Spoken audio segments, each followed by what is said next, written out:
Good morning guys. Ito pala guys ang buhay probinsya ni Viper. Viper tingin. Viper. Viper tingin. Ayaw talaga makinig ni Viper guys. Tignan nyo ba naman guys kung gaano siya kaganda. Ang laki niya guys. Tignan nyo. Mas malaki pa sa mukha ko, 'di ba? Abot pa siya hanggang doon sa dulo. Yan guys. Sariwa talaga ang hangin guys pag nasa probinsya, fresh na fresh kasi walang mga factory dito, hindi gaya sa Manila, polluted na. Ayan guys, daming mga bulaklak dito. Yan guys, oh, tignan nyo. Wow, yan pala ang bulaklak niya, diba? Ang ganda niya. Ito din guys, oh, talagang gusto ko talaga to. Ang ganda talaga siya. Yan. Ito ang buhay namin dito. Simple lang, tahimik talaga dito sa probinsya. Yan guys. Talaga madami talaga ang mga halaman dito. Malamig dito ngayon dahil pag December, malamig. Lagi na tag-ulan dito ngayon. Kaya ang mga bugambilya hindi na gaano namumulaklak. Yan guys, ang dami-dami na. Ito guys, oh, ang ganda-ganda. Ang ganda-ganda din niya.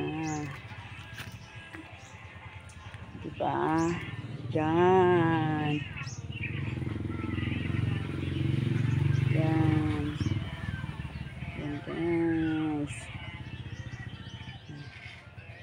Diba? Nakapasok siya. Ito guys, maganda din siya guys, diba? Ito. Yan.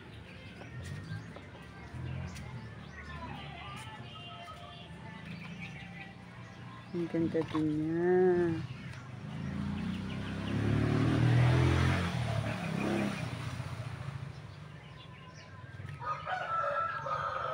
Mga manok ang maririnig mo dito.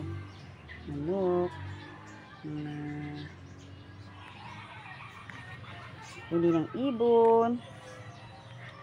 Pag makita na naman ako ng mga sisiw ni Viper, talagang magtakbuhan yun. Pag makita ako, parang ako ang inanla. So, paghingi ng pigs. Yan guys. Ang mga laki-laki na nila guys. Yan guys. Ito guys ay para siyang plastic talaga guys. Maganda talaga siya. As in. Doon si Viper kasi. Huwag ka makulit! Ayan. Diyan siya guys. Kasi naboboard na siya sa loob ng bahay. Kaya nilalabas ko siya dito. Kasi nagliligalig. Yan guys. Tingnan niyo ba naman ang hangin. Talagang fresh talaga na fresh. Fresh air talaga dito sa probinsya guys.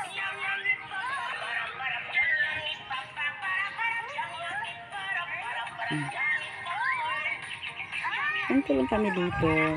Simpleng buhay lang. Ganun lang guys. Ganun lang siya. Diba? Ganda niya. Ito. Pag lalaki talaga ito guys. Lalaki pa ito. Tapos namumulak-lak din pala ito guys. Ito. Iwan ko kung ano yung tatanim nito. Ganda siya. Klase-klase ang mga bulaklak dito na. Diba?